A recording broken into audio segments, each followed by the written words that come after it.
asistentes, a los compañeros jueces que vemos por aquí, a los otros ciudadanas y ciudadanos que están aquí acompañándonos.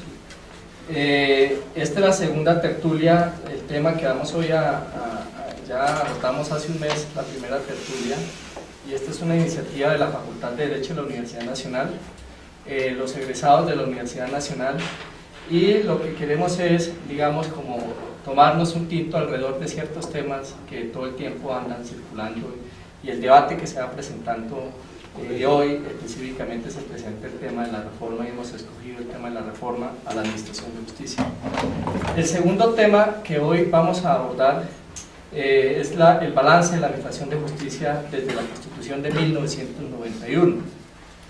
Nos acompaña el profesor Edgardo Villamil Portilla. Él es también egresado de la Universidad Nacional, ex magistrado, sala civil.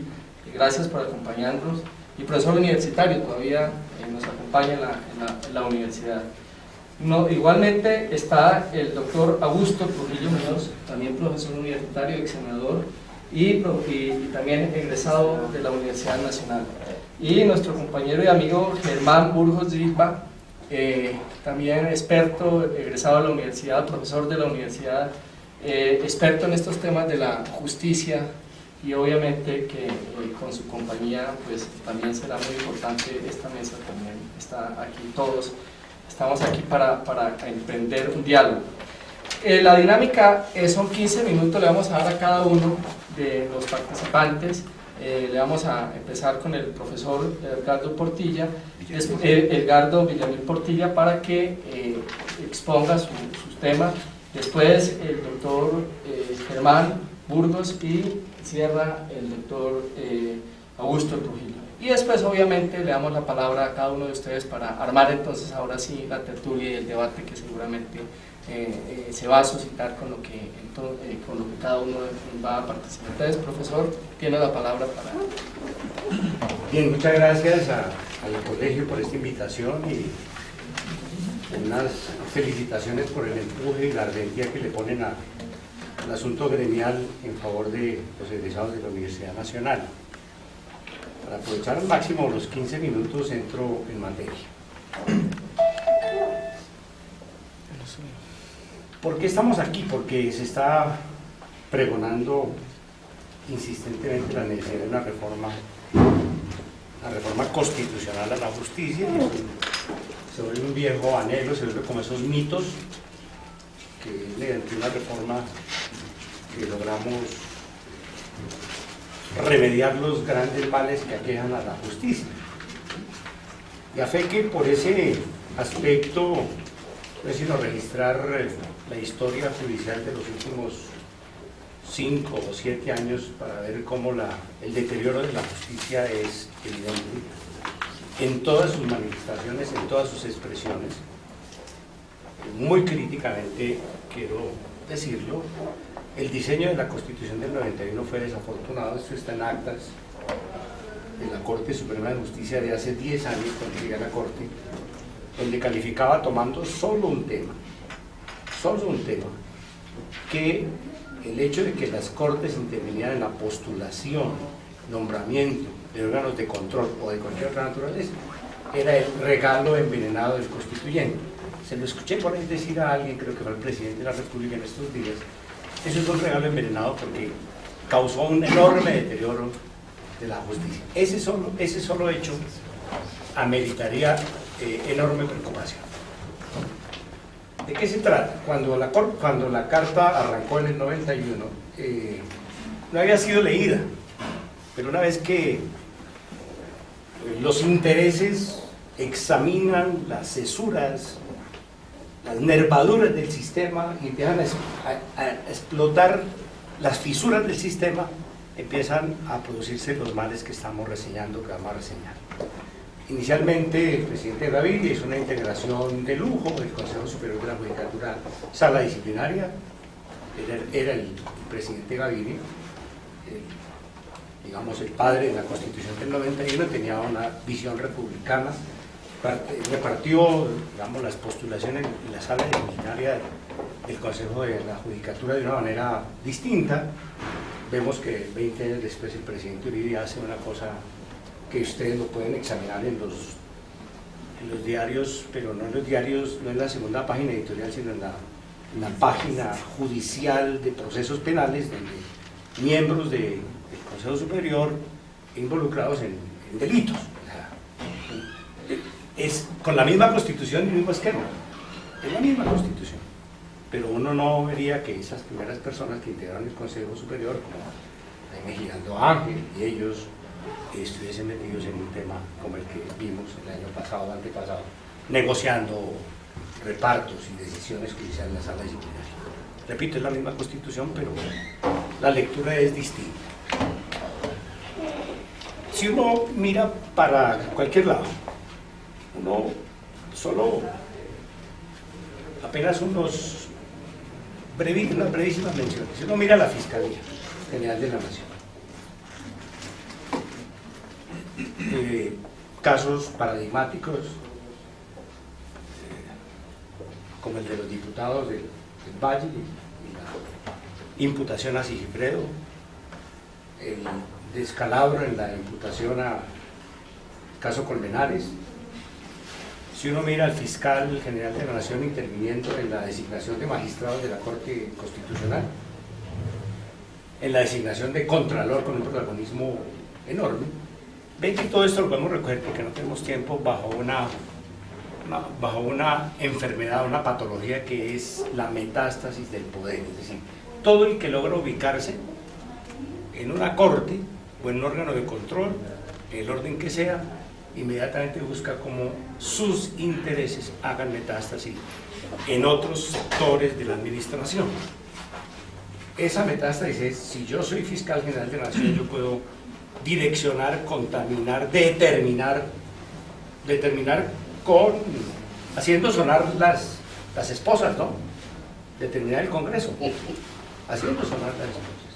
Y eso es inconveniente, altísimamente inconveniente. Pero lo más inconveniente es que desde la perspectiva ética eso parezca normal, o sea, que un fiscal ocupe los corrillos y que no se alarme el país y que nadie diga nada cuando el fiscal general de la Nación está buscando integrar cargos allí.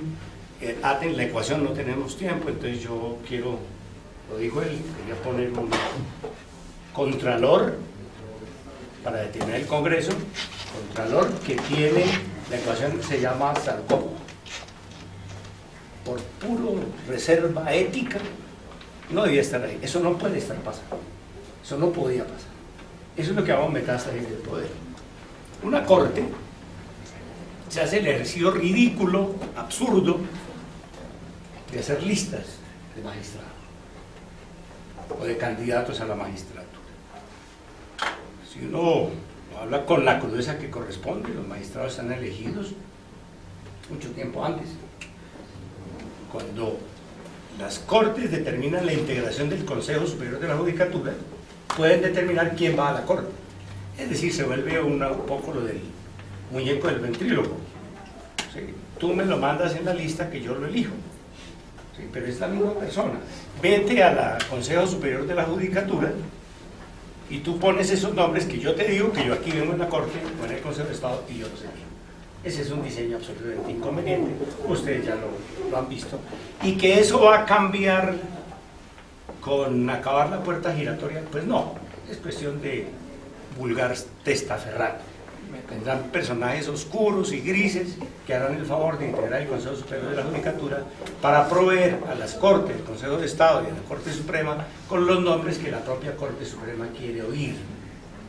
Eso está visto, está cantado, está predeterminado, y estamos hablando de los máximos niveles de la Administración de Justicia, donde está pues, la pureza de los valores republicanos, la defensa de la Constitución, la defensa de la legitimidad del Estado, la defensa de la legitimidad de lo jurídico, todo está en los altos cuerpos de la Administración de Justicia que tienen, repito, esta patología gravísima de que los mapas del poder, los mapas se van reconfigurando, de modo que el próximo magistrado, o quién es el próximo magistrado, determina quién es el fiscal dentro de 4 años, porque hay la mayoría suficiente y hay que mantenerla, el número de votos suficiente para saber quién es el fiscal.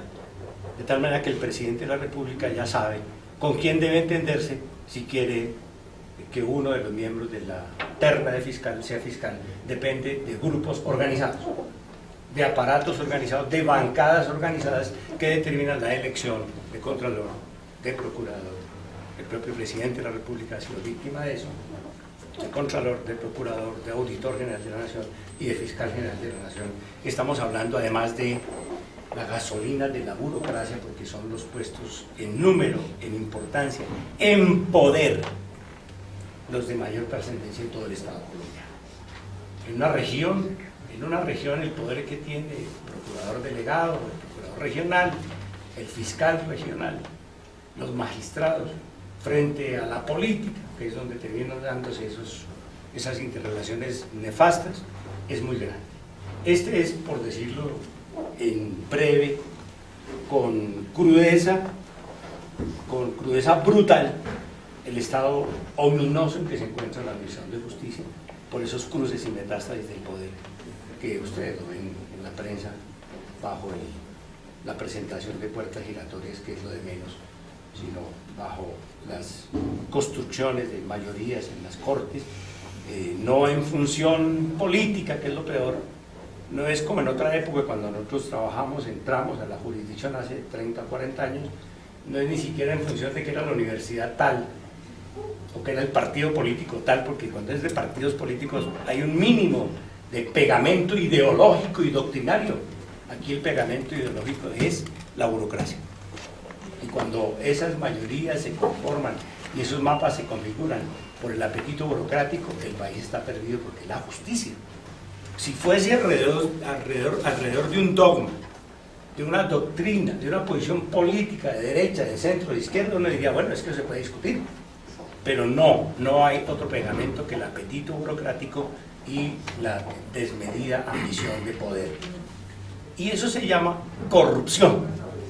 Lo que pasa es que aquí reservan la corrupción para otros, es un nombre que se la atribuimos a otros, pero cuando se anteponen los intereses personales del individuo que está en una posición de poder, antepone sus intereses personales a los intereses de toda la colectividad, esa es la definición más simple de ¿qué? De corrupción. Aquí corrupción entonces es robarse los bienes. Esto no es corrupción, esta es corrupción política de la más alta envergadura y la más peligrosa y la más disolvente socialmente. No alcanza el tiempo para seguir la radiografía, pero por donde uno mire el asunto está muy mal. Viene la siguiente pregunta, ¿si es necesaria una reforma? Probablemente sí, es una respuesta difícil, de pronto hay una más compleja. Admitamos que es necesaria una reforma. La pregunta es, ¿y quién va a hacer la reforma? Porque ese quién va a hacer la reforma determina el contenido de la reforma. En esa reforma anterior, la que está ahogada en trance de revivir, doctor César, ¿sí? O regresar en una sesión de espiritismo, ¿verdad? Tuve ocasión, era yo magistrado presidente de la Sala de Casación Civil, tuve ocasión de decir que el Congreso de la República no estaba legitimado para hacer una reforma de la justicia, porque pues era un paracongreso, un congreso de parapolíticos. Los mismos parapolíticos decían que tenían el 70% del Congreso y lo decían a voz en cuello. ¿Cómo un Congreso así puede reformar la justicia? Es decir, un Congreso lleno de defectos, de patologías, de corrupción, de cuestionar el origen de su poder porque eran unas alianzas macabras con el narcotráfico y la corrupción regional y nacional. Un Congreso así no podía iniciar un proceso de reforma a la Carta Política para reformar la justicia. Utilicé una metáfora que le generó problemas a la Corte, y es que era tanto como que la justicia, que en ese entonces estaba intentando intervenir al enfermo, que era el Congreso. Entonces el enfermo se iba a levantar de su lecho moribundo a operar al cirujano. Cuando la Corte, el Consejo de Estado, por vía de de pérdida de investiduras, y la Corte por vía de persecución a la parapolítica intentaba sanear los canales de la democracia en el nivel regional y nacional, entonces ese Congreso elegido de esa manera se iba a levantar de su lecho moribundo a operar a la Corte o a las Cortes o a la justicia. No tenían, decía yo, legitimidad para hacer esa reforma. La pregunta es, ¿quién? ¿Qué ha cambiado con las últimas elecciones? ¿Qué es el Congreso hoy? Pues el Congreso hoy son los parientes de los condenados por parapolítica. O sea, el testaferrato político abierto, descarado, que la sociedad tolera y que se vuelve con una cosa anecdótica que forma parte del paisaje y que a nadie alarma. Eso es el Congreso. A lo cual le sumamos el componente más notorio del Congreso, que es el puro centro democrático. Esa es la democracia, pero si uno se pregunta cuál será la intencionalidad política del puro centro democrático para reformar la justicia, cuando algunos de sus más notorios componentes andan huyendo del país, y huyendo no del mandato de un fiscalito, perdónenme la expresión un poquito descomedida, sino de una condena de la Corte Suprema de Justicia de Colombia. Entonces, los nombres de Arias, de Hurtado, de Restrepo, descalifican al puro centro democrático para participar seriamente en una reforma a la justicia. La pregunta es, entonces, ¿quién va a hacer la reforma a la justicia? ¿Qué Congreso la va a hacer? Y lamentablemente, pues yo creo que este Congreso no está ni en capacidad, ni en posibilidad, ni hay un liderazgo del presidente de la República para hacer una reforma. Lo más grave es que, desatado un proceso de reformas, uno sabe dónde comienza, pero no sabe dónde termina. Puede terminar peor que lo que hay ahora. Lo que hay ahora es inconveniente porque la lectura que hicieron los propios protagonistas fue perversa.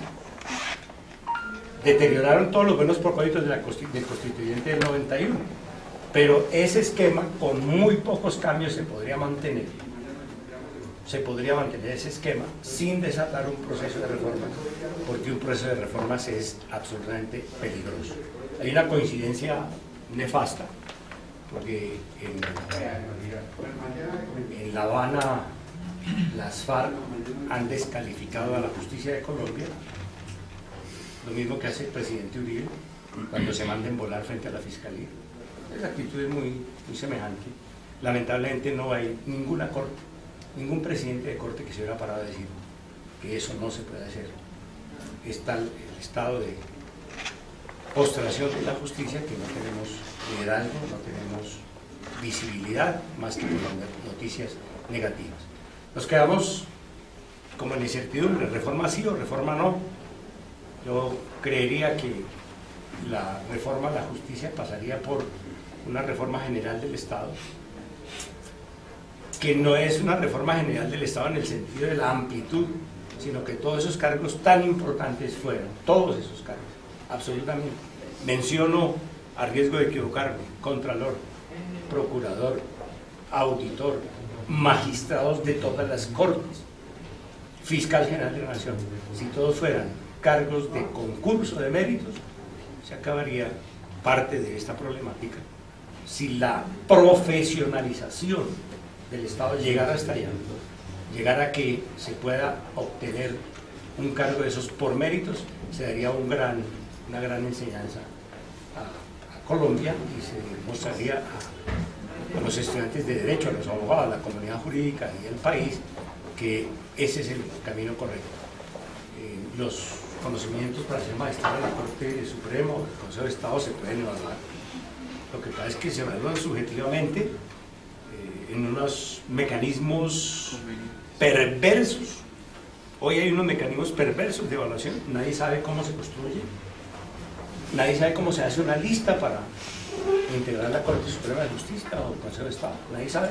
El Consejo de la Judicatura no tiene ningún repertorio de fórmulas, no tiene ningunos protocolos, no tiene ningún reglamento, sencillamente Esto es con votos, aparece y los conocimientos y la capacidad y la versación es con votos. ¿Cuántos votos tiene? Yo creo que sí. De ser un espacio para tutelar sentencias judiciales. Y eso generó una serie de elementos. Entonces, ¿a dónde quiero llegar? La mayoría de los balances nos dicen cumplió, no cumplió, eficacia, no eficacia, eficiencia. Otros nos dicen problemas de diseño, otros nos dicen efectos no deseados. Yo creo que esos balances están bien, pero en mi opinión tienen un grave inconveniente. Y es que ven las instituciones al margen del contexto social y político donde operan. Las ven como una especie de vacío, no tienen en cuenta el contexto donde operan. Y es ahí entonces donde yo quisiera aportar algunas cosas que yo denomino especulaciones que pueden servir de hipótesis para investigaciones y que de hecho ya han servido de hipótesis para algunas investigaciones jurídicas y comparadas sobre el tema. Entonces, entro en la segunda parte de mi presentación. Miren, yo creo que hay tres temas que se han dejado de tener en cuenta a la hora de pensar una reforma judicial en Colombia. El primer tema es lo que yo denomino la creencia de que nosotros tenemos verdaderamente un Estado moderno a la manera de un Estado como el francés, el español, el italiano o hasta el chileno. Los abogados hemos sido formados bajo la asunción de que aquí tenemos verdaderamente un Estado moderno más o menos consolidado. Y por tanto, trasplantamos instituciones porque creemos que si en Francia funcionaron, aquí también van a funcionar. En mi opinión, esa asunción es lamentablemente falsa. Creo que la historia política colombiana y la sociología política colombiana ha demostrado que este es un Estado en construcción. ¿Qué significa que es un Estado en construcción? Entre otras cosas significa cuatro cosas. 1. No controla plenamente el territorio. 2. No monopoliza la fuerza. 3. No ha logrado profesionalizar adecuadamente sus burocracias. Y cuarto, no encarna el interés colectivo de manera plena. Entonces, en ese sentido, no es posible hablar, en mi opinión, de un Estado relativamente desarrollado que sea el soporte de reformas institucionales. Aquí hay un Estado en construcción y por tanto uno no puede pensar una reforma judicial al margen de pensar ese Estado en construcción. Permítanme, les voy a dar tres ejemplos. Primer ejemplo, el principio de oportunidad. El principio de oportunidad tiene su origen, entre otras cosas, en Estados Unidos. En Estados Unidos funciona porque los ciudadanos, incluyendo los delincuentes, saben que el Estado tiene la capacidad de perseguir el delito. Saben que lo tiene. E igualmente, la sociedad tiene mecanismos para controlar a aquellos que violan las leyes. Entonces, el principio de oportunidad permite priorizar aquellos tipos de conductas delictivas que son más críticas para una sociedad. Por el otro lado, la sociedad busca otros mecanismos de control social. ¿Qué ha pasado, según me comentan mis amigos jueces y fiscales, con el principio de oportunidad en Colombia? Que finalmente aquí se ha aplicado en los casos de flagrancia y en los casos de bagatela. Porque es realmente lo más fácil, es lo más fácil. ¿Y eso por qué? Porque además reproduce la estructura clasista de nuestra sociedad. Y la estructura clasista de nuestra sociedad es, si se le cae mejor al más pobre y al más débil, porque además es el más peligroso, pues caigámosle. Entonces, ¿a qué principio de oportunidad se permitió? No porque estuviera mal diseñado, sino porque en realidad el peso real del aparato judicial sigue siendo débil. Si sigue siendo débil, porque tenemos un Estado débil. Les doy un segundo ejemplo, los mecanismos alternativos de solución de controversias, que igualmente vienen de experiencias como la francesa y la estadounidense. Allí funciona porque los abogados saben que si no me concilian, o acuerdan, habrá una decisión de un juez. Y esa decisión de un juez será a tiempo y además se va a cumplir y no es para enmarcar.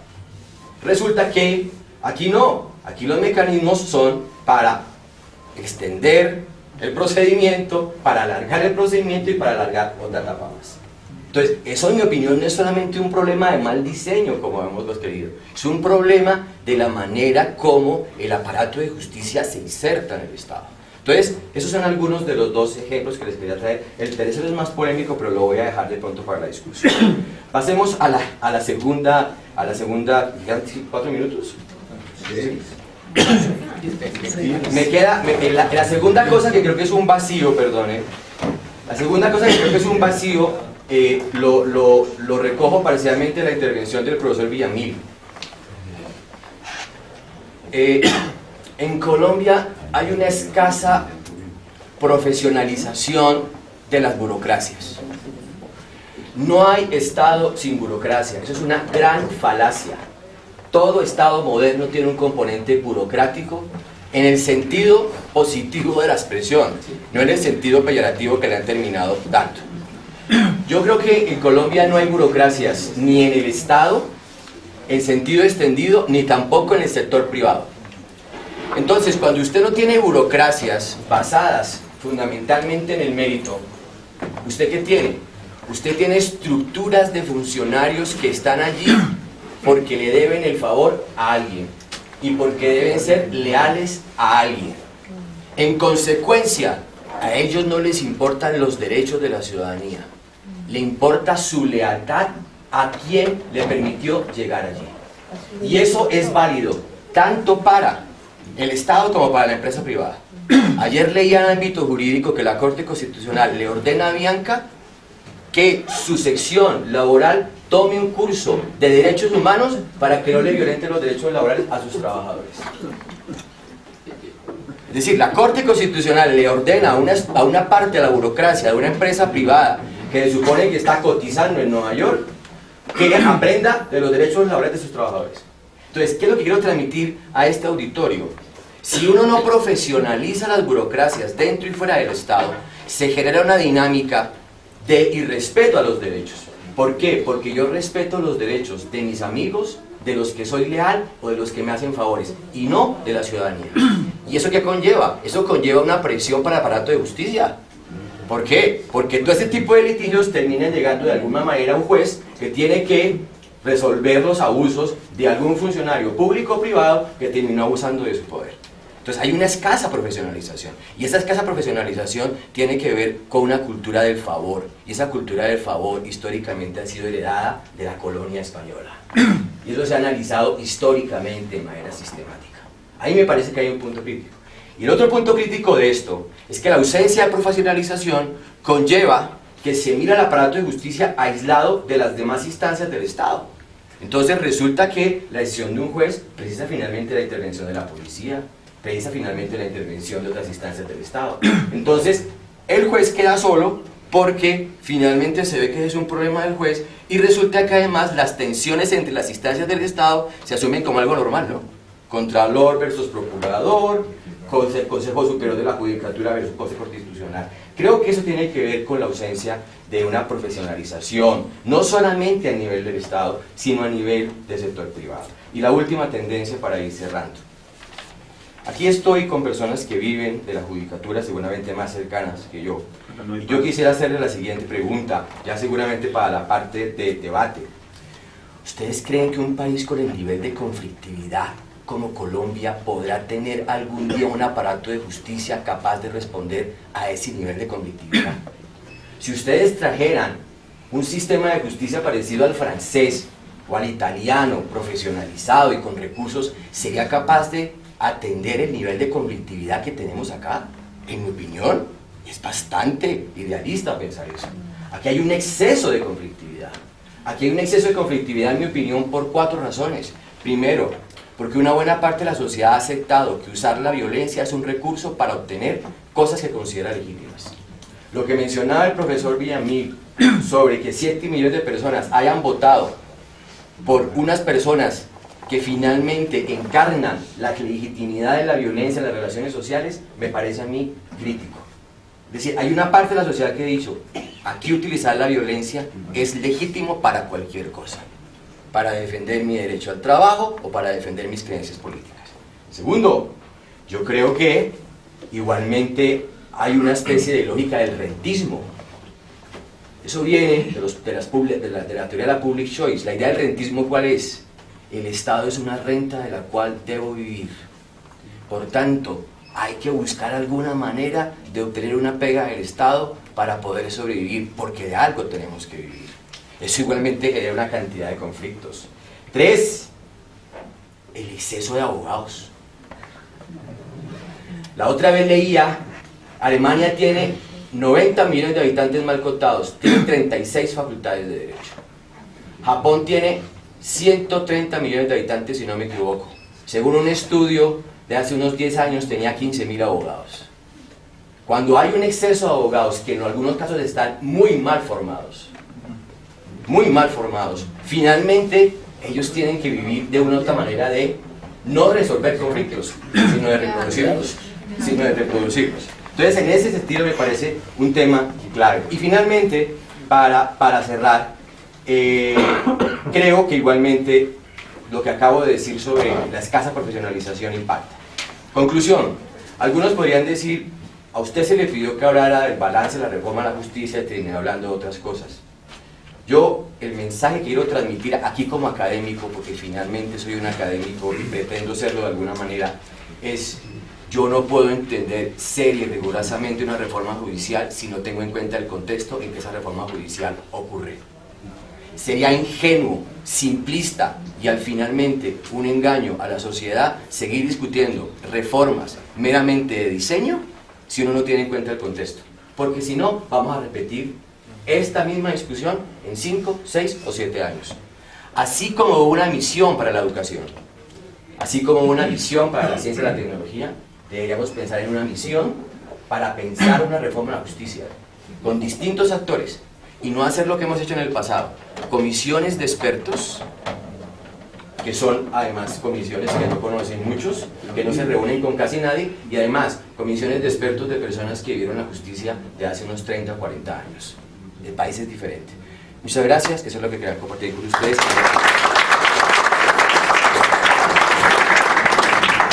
Bueno, gracias al profesor Germán. Pues ya está servido la antesala aquí, entonces le toca al doctor Trujillo que usted nos alimente con su tema de quién entonces sí, va. Ya no me queda nada por decir frente a lo que han dicho el profesor Villamil y el profesor Germán, que no solamente agotan el marco desde el punto de vista del diagnóstico, sino de las fórmulas que eventualmente pueden servir para este tema.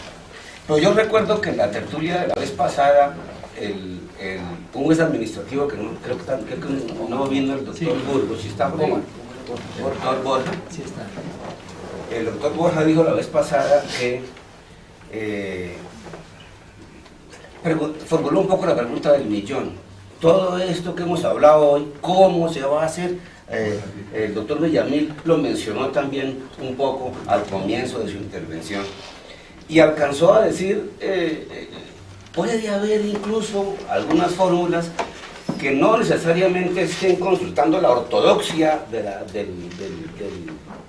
la reforma dentro de la ciencia del derecho, pero fórmulas a las cuales no les ponemos atención por prevenciones doctrinarias. A partir de esa consideración del doctor Borja, nos pusimos a pensar que el tema debía trabajarse un poco en la tertulia de hoy, y yo simplemente voy a abrir unos puntos de vista para que luego debatamos y aproximemos quizás respuestas a esa pregunta que formuló la vez pasada en la tertulia el doctor Omar Borja. Yo creo que la justicia en la historia colombiana de los últimos 50 o 60 años no ha tenido sino dos grandes reformas. Buenas, malas o feas, no me anticipo todavía a decirlo, y seguramente sobre eso va a haber distintos puntos de vista que a lo mejor saldrán en el debate. Pues no ha habido sino dos realmente formulaciones importantes, grandes, que uno podría decir que son gruesas, sobre la reforma de la justicia. En mi sentir, por lo menos, no ha habido sino dos. La de 1975, que pudo haber sido y no fue, y la de 1991. Bueno, no sé, podríamos discutir todas, quizá las primeras allá, cuando el Frente Nacional, pueden considerarse también importantes desde el punto de vista de la administración de justicia, porque finalmente estábamos refundando un país que venía de unas dictaduras civiles y militar de una década, y entonces ahí había una cosa realmente, no iba a ser spoiler, son la justicia, en fin. Pero de ahí para acá, esas otras dos que yo recuerde, las demás que las ha habido, se han muerto por el camino o incluso han salido adelante, son reformas de papel, son reformas que realmente no empujan el aparato judicial hacia más adelante o hacia más arriba.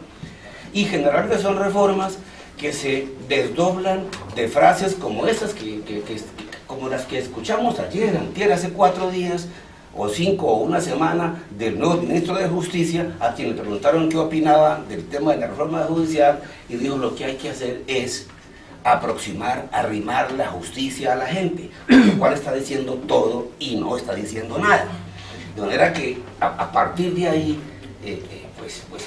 la justicia sigue permanentemente sin resolver sus problemas básicos. ¿Por qué esas dos dieron algún resultado? ¿Por qué puede pensar uno que pesan en un balance de lo que ha sido la administración de justicia desde que se reconstituyeron las instituciones formales de la democracia hasta hoy? Entre otras cosas, porque se hicieron, desde el punto de vista doctor Borja, por una vía heterodoxa. Porque quienes representan o han representado en Colombia el establecimiento han jugado siempre al statu quo, en el Congreso, en el gobierno, en la justicia, en los partidos, en la universidad, en todas partes, en las organizaciones no gubernamentales, en los clubes sociales. Y no hay un sentido de dinámica propia de la sociedad que esas instituciones deben recoger, y no solo no las recogen, sino que por el contrario las neutralizan. La dirigencia colombiana de los últimos lustros o décadas ha neutralizado las aspiraciones de la gente en lugar de recogerlas. Y eso ha generado un problema dramático. Esa indolencia dirigente ha generado indiferencia ciudadana, como decimos la vez pasada, a la gente a duras penas le queda tiempo para sobrevivir. Sin embargo, en el 75 López Michelsen vio eso claro. Como decía Edgardo Villamil ahora, en su muy valiosa intervención, como todas las suyas, en 1975 estaba claro por parte del gobierno que era imposible reformar por la vía tradicional la administración de justicia. Y otras cosas, yo creo que el país tiene, tal vez aquí lo dijimos la vez pasada, tiene 3 grandes reformas que hay que hacer. Y no se pueden hacer por la vía ortodoxa. Una es esa, la reforma de la justicia. Otra, la mencionó también el profesor Germán aquí tal vez ahora, la reforma del territorio, la organización territorial del Estado, porque hay medio país que no tiene instituciones. Y la otra es una reforma, digamos, político-electoral, mientras las circunscripciones electorales sigan siendo las mismas y los canales de participación política queden escritos en la Constitución y no desarrollados por la ley ni por la realidad cotidiana, pues no habrá participación política de la gente. Esas 3 cosas hay que hacerlas por cualquier vía. En el 75, bueno, cualquier vía desde el punto de vista del enfoque judío de quien estamos aquí, es cualquier vía ortodoxa o heterodoxa dentro de las instituciones que se manejan políticamente. Yo sí, pues, me caso ahí con mi propia deformación profesional de abogado. López sabía que la reforma no pasaba en el Congreso, ninguna de las dos. Constituyó una comisión de expertos. Creo que todavía vive alguno de ellos, que es el doctor Carlos Restrepo Piedrahíta. Creo que es el único vivo. Eso se llamó la comisión de Chandía, si lo recuerdan ustedes. Y se llamó así porque la presidió el maestro Darío Chandía. Y ahí estaban unos cuantos, 5 o 6 juristas, de los cuales creo que vive únicamente hoy el doctor Restrepo Piedrahíta. Y se sentaron a conversar entre ellos, pero a conversar con la gente. Hablaron con las academias, hablaron con las universidades, hablaron con los colegios de abogados, que en ese tiempo probablemente no se llamaban así. Y salieron unas recomendaciones que, como el gobierno sabía que no iba a ser posible tramitarlas por la vía del Congreso, le pasó al Congreso un proyecto de ley convocando lo que se llamó una pequeña constituyente, que se aprobó. Y curiosamente una reforma constitucional que se había ahogado N veces en el Congreso, aquí salió convocando una pequeña constituyente. Para esas dos cosas, ahí no se metieron con la reforma electoral, que es la tercera pata de la mesa.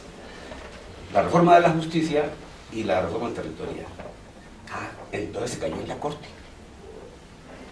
Porque los malos del paseo, claro, en Colombia son los congresistas, han sido siempre y siguen siendo, claro, no gratuitamente se les dice que son malos del paseo, pero es que se ve el malo del paseo todo aquel al cual le van a tocar sus intereses.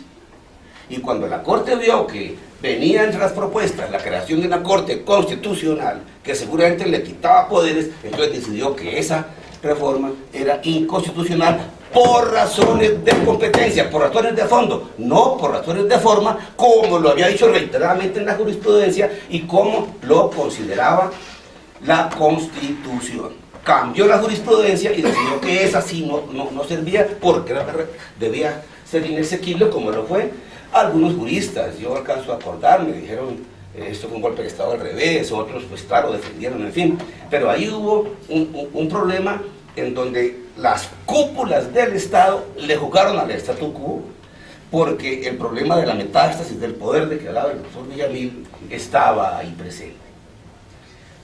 Pero López lo tuvo claro: si no se convoca a un tipo de, si no se apela a un tipo de vía como esta, la reforma a la Administración de Justicia es imposible. No la dejan pasar sus propios protagonistas. En este caso, las altas cortes. El problema de actores de la ley no están los jueces, está en la cúpula. La vez pasada decíamos, aquí de golpe nos faltan jueces, pues nos sobran cortes. Hay como 3, cuando uno comienza a contar y se le pierde son como 5. Y hay unas cortes que la una funciona vía la una funciona vía puerta giratoria, que es un consejo de la doctora, ya lo dijo Garza. La otra elige un presidente que se atreve a decir la Corte no está dispuesta a dejarse quitar sus privilegios. El presidente de la Corte diciendo eso, el presidente de la Corte Suprema, el que está ahora. La otra Corte legisla, el doctor y yo hemos sido como jueces de la Corte Constitucional, uno de mis honores ha sido ser su compañero como juez en la Corte, y registramos veleidad de la Corte vuelta al Congreso.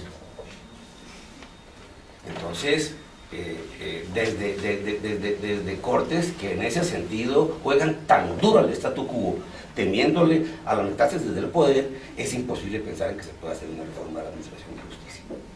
Entonces, no queda sino el camino de una constituyente que no es fácil que la apruebe el Congreso, por supuesto que no hay quien la estimule ahora, pero es que las constituyentes y la participación de la gente tiene que ser por una vía heterodoxa. Nos da temor de que en la constituyente, en ese juego ganen unos, ganen otros, los centros democráticos y los centros antidemocráticos, o qué sé yo, pero también ese es el juego de la democracia. Si es que somos capaces de medirnos a la democracia, tenemos que pensar en que hay que trabajar en función de cuál es la razón. No hay que tener miedo a la gente. De alguna manera, ese es el reto mismo que se tiene desde la academia, desde la comunidad jurídica, desde la sociedad civil.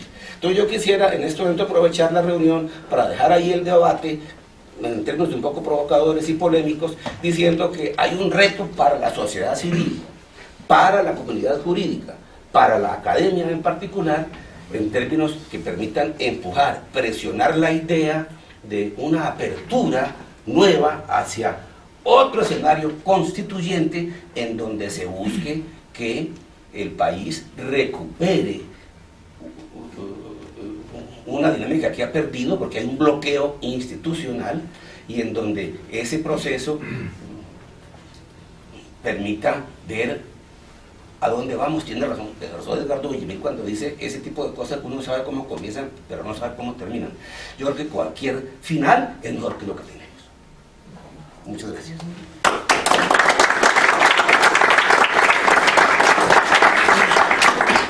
Bueno, gracias a los profesores. Ahora la dinámica va a ser, le vamos a dar la palabra a ustedes, ya ustedes tienen como todo el panorama de estos tres profesores hablando sobre la reforma. Yo solamente quiero decir que el tema de qué instituciones y diagnóstico creo que todos lo sentimos, hay un incluso el gobierno lo dice así, él propone como que motivarlo de la reforma, dice que hay un desajuste de equilibrio de poderes, es como el primer punto.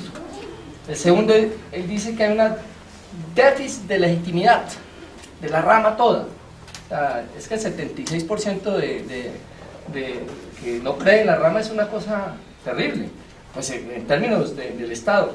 Y un problema de gobernabilidad, dice que los tres. Yo entonces le voy a dar la palabra, empecemos por aquí, 2 minutos, damos la vuelta a todo y después nuevamente le damos la palabra aquí a nuestros ponentes para que obviamente armemos el debate. Entonces, aquí nos acompaña el miembro del Consejo Superior de la Judicatura. Bienvenido el doctor Suárez Alba. Entonces, por favor, doctor, tiene la palabra. Muchas gracias. Doctor Germán, usted ha dicho que le van a decir que no vino a hablar del tema sino de otro, lo cual no es cierto. Tocó todos los temas. Cuando usted habló del principio de oportunidad, de los mecanismos alternos de solución de conflictos, tocó con ese par de ejemplos de los varios temas que usted señaló lo que sí debe ser una reforma a la justicia. Lo que pasa es que usted y todos estamos echando de menos que todas las reformas propuestas, incluidas las que mencionó el doctor Augusto Trujillo, de sus comisiones de notables, no las de los maestros como Echandía, sino las de los últimos 15 años, ni huelen esos temas, no saben qué es del principio de oportunidad, menos les interesan los mecanismos alternos de solución de conflictos, para no salirnos de sus 2 ejemplos dentro de los 2 minutos. Que el día que se adquiera conciencia y con ética cívica y ciudadana de que eso se debe solucionar, somos capaces de hacer la reforma a la justicia. Y para hacerla, por esa razón, no se necesita acudir a los métodos heterodoxos ni ortodoxos, ni tan imposibles que estamos vislumbrando. Yo los veo más a la mano. Por ejemplo, se puede hacer todo, casi todo lo que hay que hacer en justicia en Colombia, a través de la ley estatutaria, de la ley ordinaria, del reglamento constitucional y del acto administrativo. Falta también, hay otra adición, no ha habido la decisión política de hacerlo. Mientras no se tomen por los únicos facultados en la nación para hacerlo, que son los otros 2 poderes públicos, el ejecutivo y el legislativo, la decisión política de reconocer que no se requiere, doctor Trujillo, la reforma político-electoral para hacer la reforma a la justicia, sino respetar a la justicia separándola de lo político-electoral y decir, ya le vamos a decir por primera vez la verdad al país y no le vamos a seguir mintiendo como se hizo hace 2 años con la reforma a la justicia, que era eso, era una reforma político-electoral, la del año antepasado. Hoy, gracias a todo lo sucedido, gracias a los jueces de Colombia, les tocó bautizarla con el nombre. Hoy ya hay el escrúpulo de bautizarla reforma política. Pero como hay que ponerle un matiz, reforma para el restablecimiento y el equilibrio de los poderes. Pero si miramos el contenido, no interesa para nada el principio de oportunidad, menos los principios de que le lleven la solución del conflicto al ciudadano, sino lo político-electoral. ¿Eso qué tiene que ver con la justicia? Sepárenlas, reconozcan la verdad y los jueces se la ayudan a hacer, echan derecho decentemente, la reforma política por su carril y la reforma a la justicia por el suyo. Hablemos de la que nos interesa, de lo que sabemos, no de la política electoral. La justicia, ¿qué puede hacer desde la ley estatutaria? Otro par de ejemplos. La sala disciplinaria, para empezar por la más controvertida de todas, se le puede mantener al presidente de la República la facultad de hacer las ternas, pero poniéndole una condición que sí lo puede hacer la ley estatutaria. 2 de las 7 ternas estarán integradas por decanos profesores, vicerrectores, rectores de la Universidad Nacional, de universidades de alta acreditación. Otras 2 por jueces, magistrados de la jurisdicción ordinaria de altísima calificación, sin ninguna tacha y muy buen rendimiento. Una quinta, no hay quinto malo, de la jurisdicción de lo contencioso. Y como es para disciplinar abogados, 1 o 2 ternas con abogados provenientes de colegios con vida reconocida jurídica en la vida administrativa de los colegios de la Nación de 20 años, para evitar que el colegio se haga la víspera de la terna. Entonces clasifican el colegio de la Universidad Nacional, el colegio de las universidades serias, no de las que usted, doctor Germán, comparaba con las del Japón, con toda razón, porque usted aquí tiene, para decirnos cuantitativamente y cualitativamente, por supuesto, la población de un país, cuántas facultades de derecho serias requiere. La sala administrativa. También le puede decir la ley estatutaria desde ahí, para cerrar la puerta giratoria que con toda razón ustedes llamaban y que nosotros hemos liderado que se cierre. Y lo estamos logrando, diciéndole también en las calidades de quienes la deban integrar, como es para hacer la gerencia pública, además de ser, deben tener una doble condición. 1, la de juristas que conozcan el sistema de justicia colombiano y los de Iberoamérica, y otra, que tengan, ahí sí en lo político electoral podíamos invitar un trienio, un cuatrienio consecutivo de gerencia pública con funciones de ser ordenador y ejecutor del gasto en una entidad de la nación, y que a condición de esos 3 años continuos se haya salido sin un proceso penal, sin un pliego disciplinario siquiera trasladado, sin un reproche en un boletín de responsabilidad fiscal. Y creo que ahí se me acabaron los 2 minutos solo. Por favor. Gracias.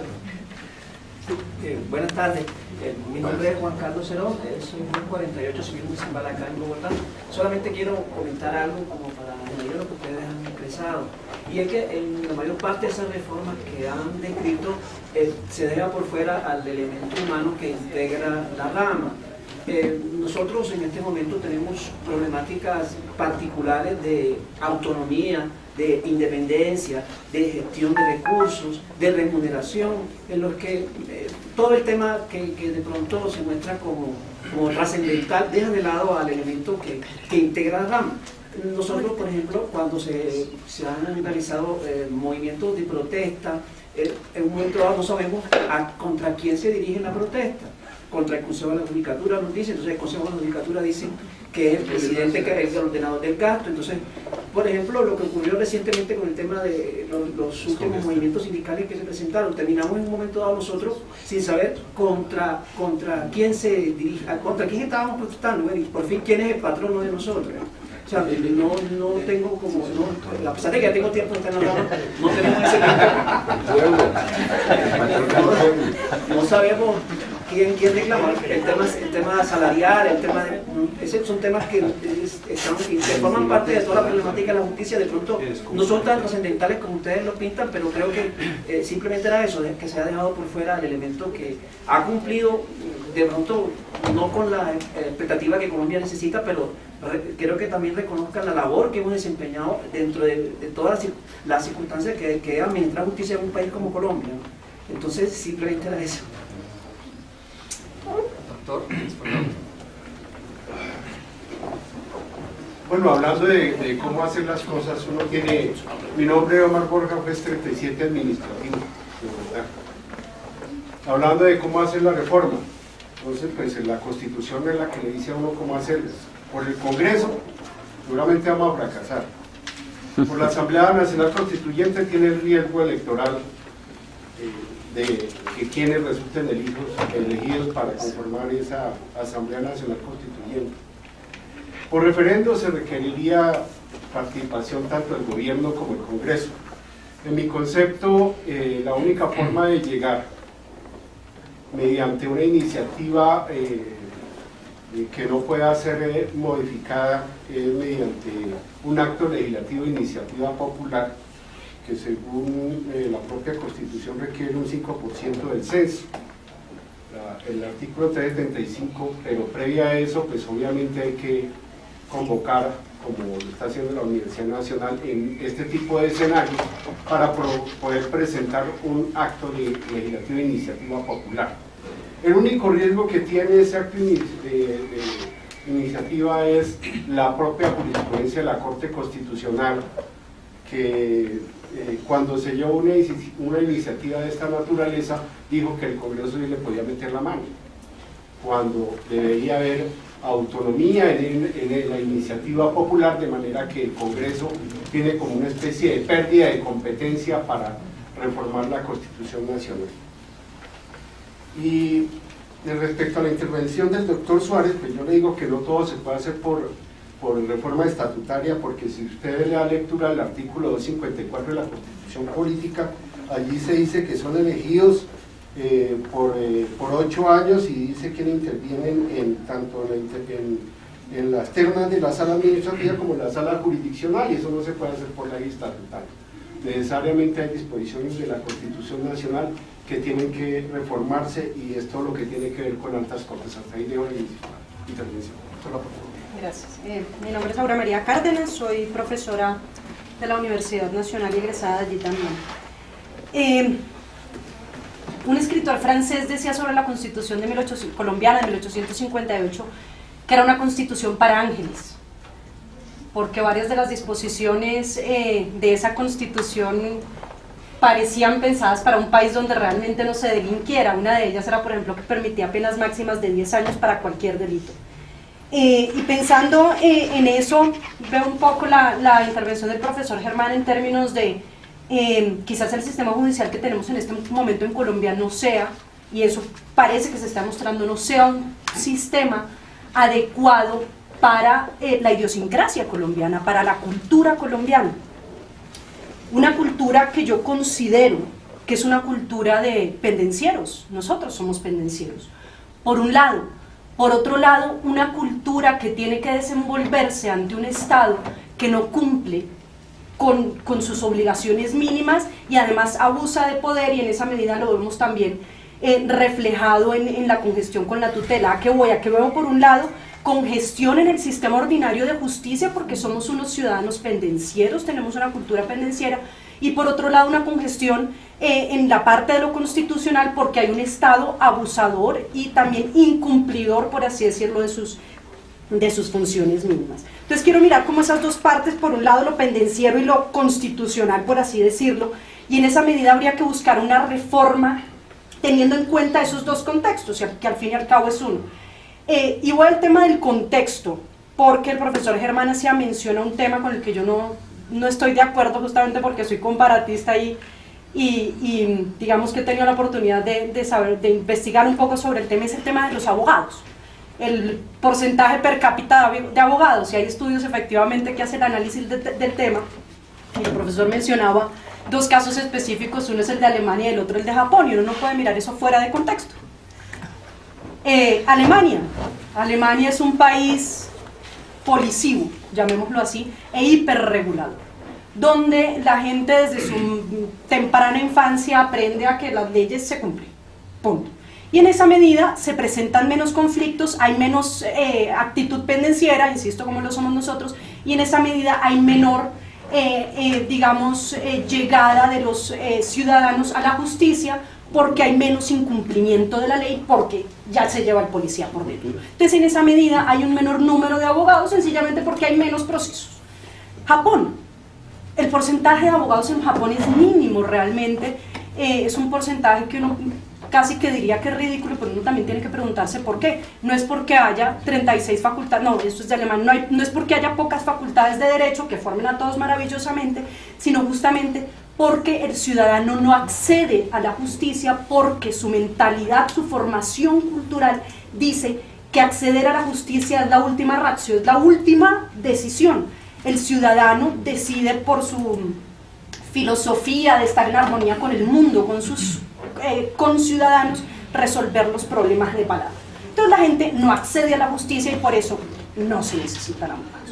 Aquí en Colombia necesitamos muchos abogados porque no la pasamos peleando. Entonces hay que mirar efectivamente en contexto, y ahí es donde yo me pregunto si esa reforma a la justicia que estamos pensando en ese momento no tendría que responder a esos dos contextos. Uno de ellos es pensar la justicia ordinaria, entendiendo al ciudadano colombiano como pendenciero y en esa medida pensar procedimientos expeditos, cortos pero ordinarios para esas controversias que se dan en el día a día, por un lado, y eso quizás ampliaría, por ejemplo, el número de jueces que responderían de forma, insisto, expedita a esas problemáticas cotidianas, y por otro lado, y era una propuesta que hacía también en la tertulia anterior, una jurisdicción constitucional que responda también de forma expedita a esa otra parte del contexto que es la violación de derechos fundamentales por abuso de poder del Estado o por incumplimiento del Estado por parte de sus obligaciones. Entonces considero yo que habría que pensar esa reforma justamente no achiquitando la justicia, sino justamente pensando en esas dos vías a las que hay que responder dentro del contexto cultural, político, económico y social colombiano. Doctor Blausi, y entonces después le damos la palabra, empezando por el doctor Yamil, y cerramos, digamos, la primera ronda para que nuevamente el profesor y después el profesor. Buenas tardes a todos y a todas. César Brausin, juez 17, Circuito Bogotá. Mire, recogiendo un poco lo que han dicho quienes me anteceden el uso de la palabra, hay situaciones que son una metástasis al interior de la rama y que afectan una palabra básica que es la legitimidad. Si nosotros ofrecemos un servicio público que es el servicio de administrar justicia y lo hacemos mal, pues esa cura que le ofrecemos al enfermo no le va a servir y se va a ir a donde el tegua, donde el charlatán, que en este caso nuestro principal competidor es la justicia por mano propia. Entonces un primer problema de legitimidad que tenemos es la legitimidad de las decisiones. Ya lo decían los tres panelistas, en la medida en que yo tome las decisiones cuidando el cargo y no pensando en el usuario, mis decisiones van a obedecer a seguir chupando tetica y que mi cheque llegue mensualmente y no es satisfacerle el problema al usuario. Pero también viene un problema de legitimidad de las decisiones, que es un país muy violento. Y entonces estamos frente a la cultura del empapelamiento o de la plata o plomo. Entonces, mire, la persona más chiquita dice, es que si usted no hace lo que yo digo, yo le pongo un disciplinario, una vigilancia y una tutela. Tenga o no tenga la razón.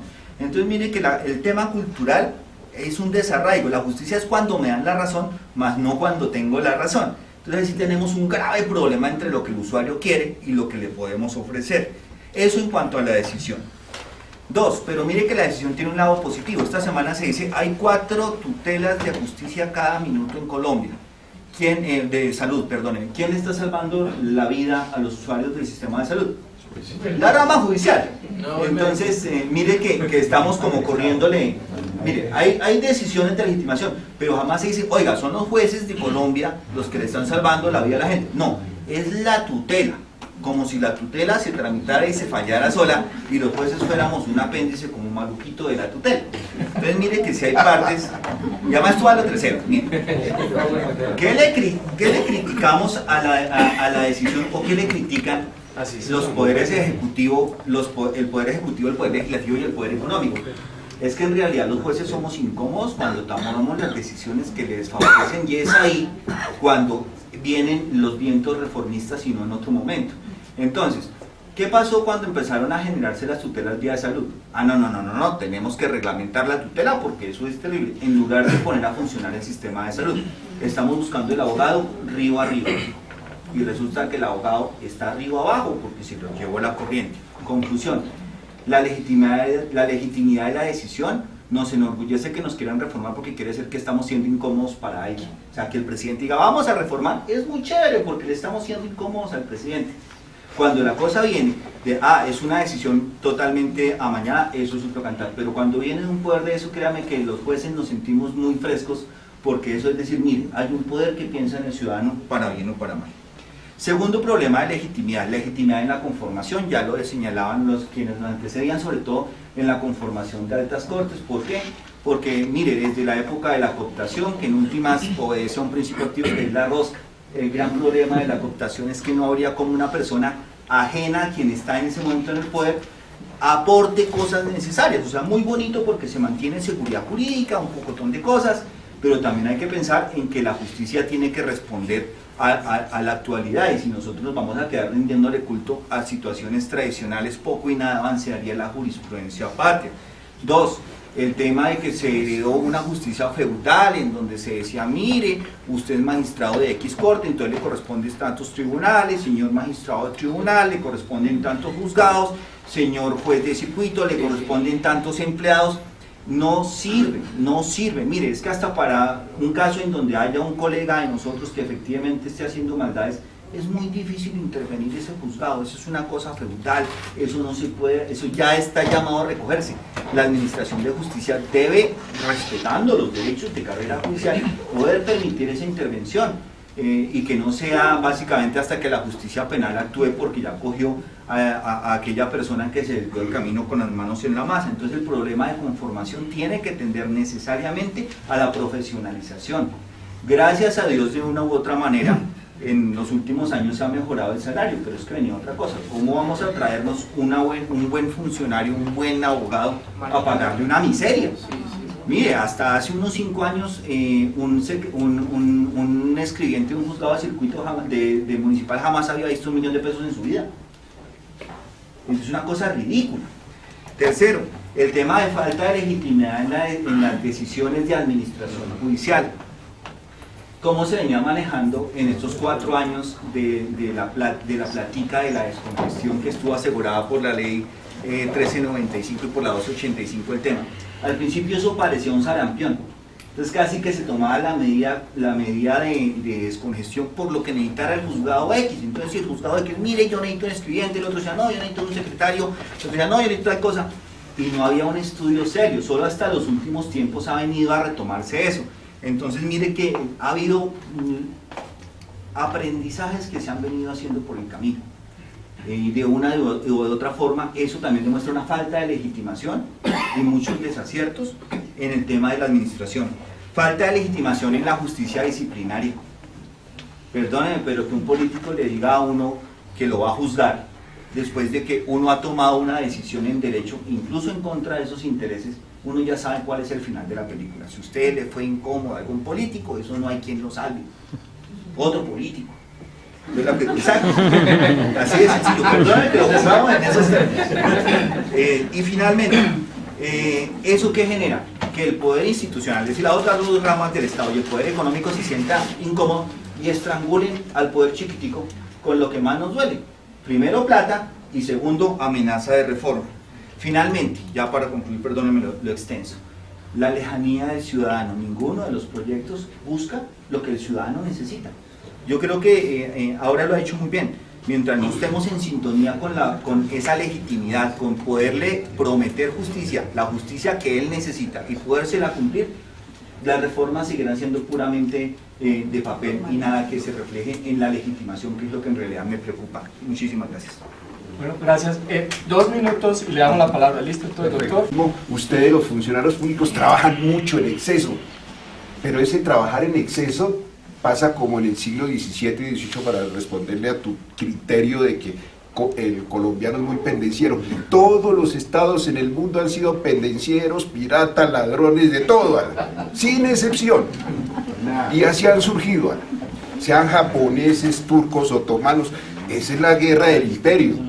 Entonces quiero que la cuestión sea de hacerse una constituyente, pero con fundamento en el pueblo, en el constituyente primario que dice la Constitución colombiana, que no es lo máximo, pero ahí podemos apelar a eso. De resto seguimos las mismas con los mismos. Hoy sancionan el derecho penal. Si ustedes ven en ese sistema penal acusatorio, ¿quién le vendió ese programa a Colombia? Una firma estadounidense que no tenía nada que ver con el sistema penal acusatorio. ¿Cuánto costó? Pues allá el negocio de ellos, el imperio. Tenga aquí USAID este dinero para que le vendan este programa ya a Colombia, este software, listo. En Estados Unidos, en este momento, en ciertas cortes, 10 segundos, ciertas cortes, por ejemplo, el Tribunal de Nueva York, donde vamos allá, van a implementar el sistema oral hasta ahora. Imagínese usted, la oralidad. Y aquí nos lo pusieron, como decía Putin alguna vez, que los latinoamericanos somos las ratas de experimentos de los gringos. Entonces así estamos aquí en salud y educación. Por tanto, concluyo que este es un Estado fallido. Todas las mediciones estadísticas, justicia, salud, educación, conocimiento, ramas PISA, información, todo, estamos de penúltimo. Muy amable. Oscar, y después sí le damos la palabra al profesor. Bueno, gracias. Yo voy a tomarme en serio lo que planteó el doctor Germán, en el sentido de darle contexto a lo que está sucediendo.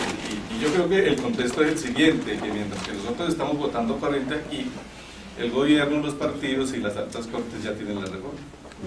La pregunta es, ¿cómo incidimos en ese modelo, en esa práctica? ¿Qué vamos a hacer? ¿Cuál es el grado de responsabilidad nuestra para no echar tanta carreta? Dado que pues no la van a hacer como siempre la han hecho. Y eso lo hacen.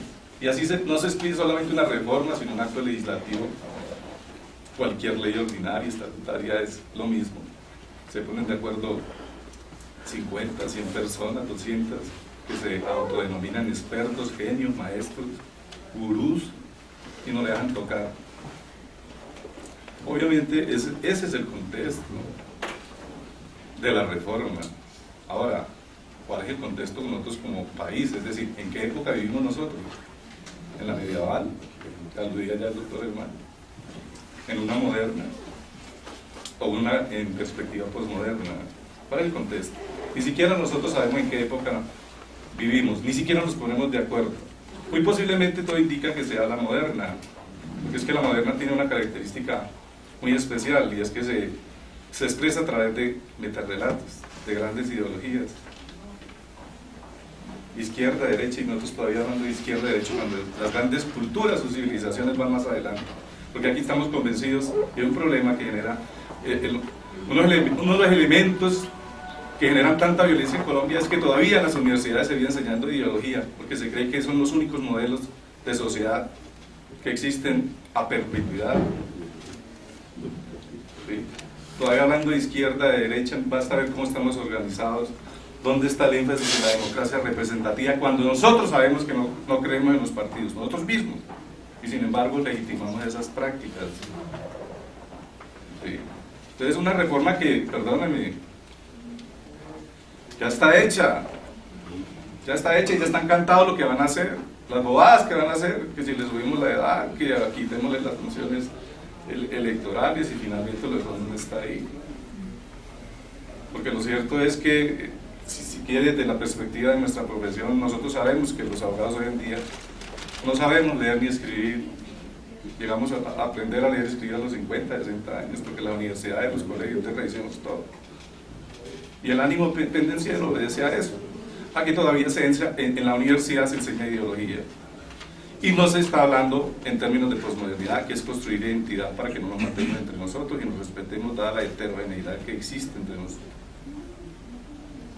Y de todos modos yo sí creo que arrancarle, porque creo que la reforma está secuestrada, arrancarle a esas instituciones, ¿sí? La reforma es un problema nuestro, de cada uno. Bonito sería que en esta reunión intentáramos, aunque sea, ¿no?, un mínimo de acuerdos o de consensos para qué hacer, porque aquí es de hacer. De hacer, ¿qué vamos a hacer? Ya está diseñada, ya está cantada, no nos digamos mentiras, es así, no repitamos la historia, ya está dicho, está diagnosticado, sabemos los miles de problemas. ¿Qué vamos a hacer frente a eso para quitársela a los que se apropian siempre de la reforma? Que ustedes ya lo saben, todo el mundo lo sabe, eso está diagnosticado. Muy posiblemente la peor de las soluciones sea la constituyente, llevarla, quitársela. Pero mientras creo que la gran población no se organiza y se movilice, será lo mismo. Eso es. Profesor, creo que hay bastante tema entonces. Sí, muy brevemente, yo quedo uno abrumado pues de toda la constelación de pareceres. Tratemos de organizar algunos. El tema de la conflictividad. El doctor Germán y algún otro, una otra persona que intervino habló muy tangencialmente del Estado fallido. doctor Germán dice Estado en construcción. Son dos posiciones antagónicas. La verdad es que Colombia, la sospecha es que es un Estado fallido. O sea, venimos retrocediendo, perdiendo frente a valores de otra época, básicamente por esa transición entre una ética religiosa muy fuerte y una ética civil muy débil. Es decir, matamos muy pronto a Dios y no nos dimos cuenta. No, esto no es una prédica estilo Ordóñez, sino... Tengan cuidado. Sino que las sociedades... Me van a parar disciplinario los jueces, Las sociedades terminan... Las sociedades dependen de, en su transición de una ética, dependían muy fuertemente como era nuestra ética religiosa. Y muy rápidamente creímos que podíamos cambiar una ética civil con instituciones muy débiles. Y eso es pues, parte de los males de la República. Un Estado fallido se caracteriza más o menos por unos 3 o 4 rasgos, voy a tratar de recordar algunos. Uno primero, que no puede proveer los bienes estratégicos. El primero, seguridad. Colombia es un Estado fallido porque no puede proveer seguridad ni en el gobierno pasado ni en ninguno. Segundo, la hegemonía o el monopolio de la fuerza. Colombia no lo puede, no cubre, hay unos vacíos enormes. Y tercero, la democracia. Pues el Estado moderno pues, está diseñado para defender esos 3 valores básicos: la seguridad, la democracia y la vigencia del ordenamiento jurídico. Es el Estado moderno. Y nosotros tenemos de eso. Aquí hay inmensas zonas del país donde el ordenamiento jurídico no está vigente, no entra. 1.100 municipios. No funciona. Entonces, este es un Estado fallido, además por una razón, porque en estos estados fallidos, particularmente el caso de Colombia en la última época, una de las tragedias son los recursos naturales. ¿Cómo así? Donde llegan los recursos naturales llega la tragedia para la autoridad, para la ética, para el medio ambiente. O sea, descubren un pozo petrolero, un pozo de gas, y eso tiene incidencia en todo lo que ocurre en la democracia.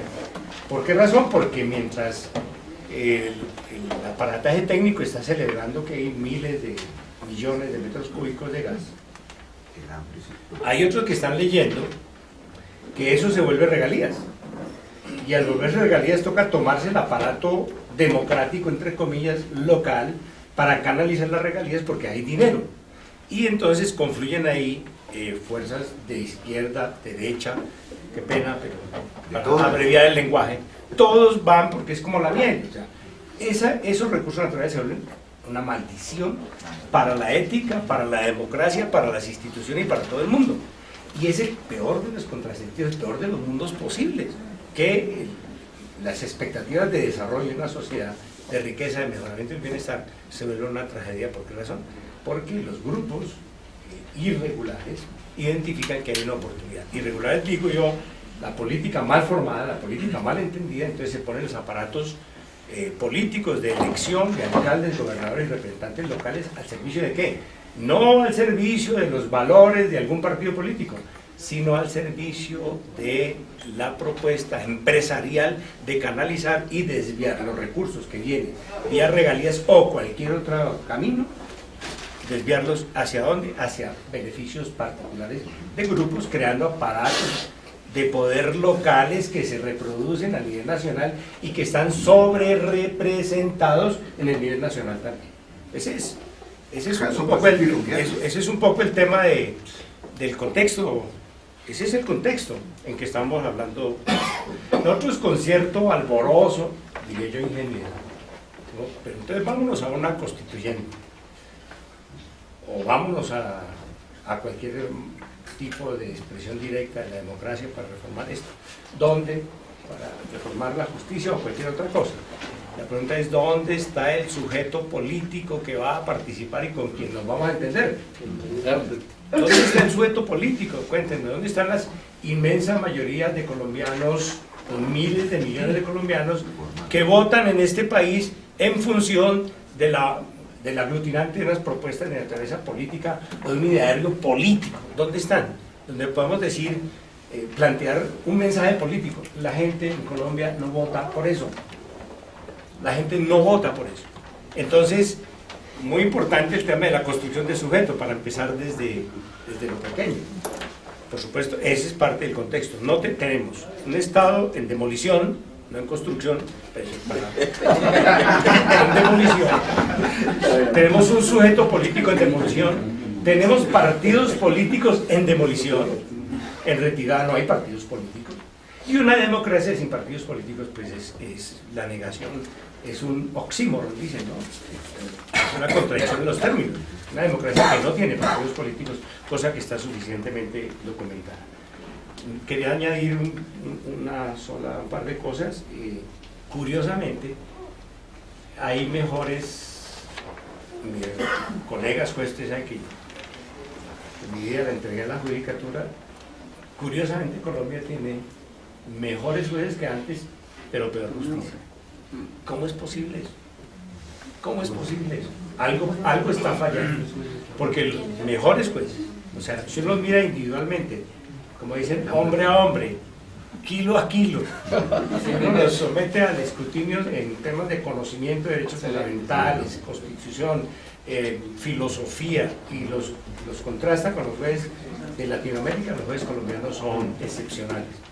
Pero algo pasa. Falta de carga razonable. Algo pasa porque no se está reflejando eso en el servicio. Suena un poco demagógico, pero es así. ¿Por qué eso? Por una razón, por la disfuncionalidad de las instituciones, que mencionó el doctor Germán. Entonces uno dice, la tutela y la salud. Doctor César, tutela y salud. Mire, yo arranqué de juez de circuito con tutela y hay una visión redentorista, la dimensión emancipadora del juez constitucional que entrega un implante coclear y entrega un remedio y uno se siente pues, pletórico, duerme bien esa noche y se dice y Petro lo agradece. Desmovilicé la política, le quité el trabajo a los partidos políticos. ¿Por qué? Porque empecé a hacer caridad constitucional remedio a remedio y eso desapareció como programa de los partidos y como agenda. ¿Qué ha pasado con la reforma de la salud? ¿No? ¿Cuántas tutelas? Seguimos hablando del número de tutelas. Yo creo que ahí la tutela cumplió un efecto perverso. ¿Por qué perverso? Y hay que seguirlo haciendo, por favor, colegas jueces. Hay que seguir dando remedios, pero remedios y tratamiento en el exterior y todo lo que sea menester. Pero hay que ser conscientes de que eso lo que hace es desmovilizar la acción política de los ciudadanos. Porque los ciudadanos, en lugar de organizarse para reclamar, dicen, no, neutraliza. No voy a movilizarme políticamente porque tengo un juez que me va a dar el remedio. Y los empresarios están ganando con esa desarticulación. Gracias, profesor Germán. Bueno, muchas gracias nuevamente. Bueno, yo quisiera mis pocos minutos utilizarlos reaccionando a 3 comentarios que se hicieron frente a lo que, un par de cosas de lo que se mencionó por algunas de las personas que han intervenido. Frente a lo que dice la profesora Aura María. Completamente de acuerdo, y obviamente que en la intervención pues tan corta terminé manipulando la comparación, y de hecho hacer comparaciones con Japón y Alemania ya de por sí es vulgar. Uno tiene que hacer comparaciones con países que se parecen a uno. Pero independientemente de eso, lo que quería dejar como inquietud es, yo tengo la sensación de que en Colombia el número de abogados hoy por hoy sí es una fuente generadora de conflictos en sí mismos. Los abogados y el perfil de los abogados que están saliendo muy mal formados está generando conflicto, y eso hay que analizarlo, independientemente que la comparación sea más o menos rigurosa. Punto número 1. 2. Lo del estado en construcción. A ver, yo creo que todos los estados que hoy existen en el mundo de alguna manera están en construcción. No hay estados perfectos como no hay democracias perfectas, ¿sí? Entonces, el punto aquí es cómo construimos estado pensando en instituciones que respondan a los retos de más o menos la sociedad que conocemos tener. Porque si seguimos pensando que uno construye estado trayendo la última reverencia alemana, española, italiana, chilena o brasileña, en realidad creo que ahí lo estamos haciendo mal. Por tanto, yo creo que hay que ser un poquito, yo quisiera ser menos crudo y radical como de pronto al final el profesor Villamil terminó interpretando lo que yo dije. No, yo creo que el Estado colombiano creo que se ha fortalecido. Creo que se ha fortalecido. En términos armados, territorialmente es algo diferente a hace 10 años, independientemente de uno que pueda estar de acuerdo con unas cosas o otras. Yo creo que la extensión del número de juzgados, yo creo que el número de gente que más utiliza los juzgados antes que la violencia, eso ha cambiado. Por tanto, creo que el Estado se ha fortalecido. Lo que pasa es que las instituciones se construyen progresivamente. El cambio es progresivo, no hay cambios abruptos, ni por el derecho ni por las revoluciones, en mi modesto criterio. Por tanto, creo entonces que ahí la idea es pensar las instituciones en los contextos en que estamos. Frente a la diferencia que tú hacías del contexto, claro, hay un contexto político inmediato, pero también hay un contexto estructural. Y entonces es ahí donde vendrá un poquito un comentario a algunas intervenciones que están muy confiadas de la ética. Yo soy de la generación, fui criado en un seminario donde a mí me dijeron sí, la ética, y realmente traté y trato de ser una persona ética, pero me di cuenta que también están los incentivos. ¿Por qué? Porque ahí sí yo realmente terminé leyendo bien a Maquiavelo y a Thomas Hobbes, y me convencí, no solamente a ellos, a Proudhon y a Bakunin, y me convencí de que efectivamente las expectativas e intereses individuales de la gente están allí presentes. Tanto ustedes como yo somos personas autointeresadas, y eso no necesariamente está mal. Y eso significa que uno canaliza sus autointereses a través de incentivos de instituciones.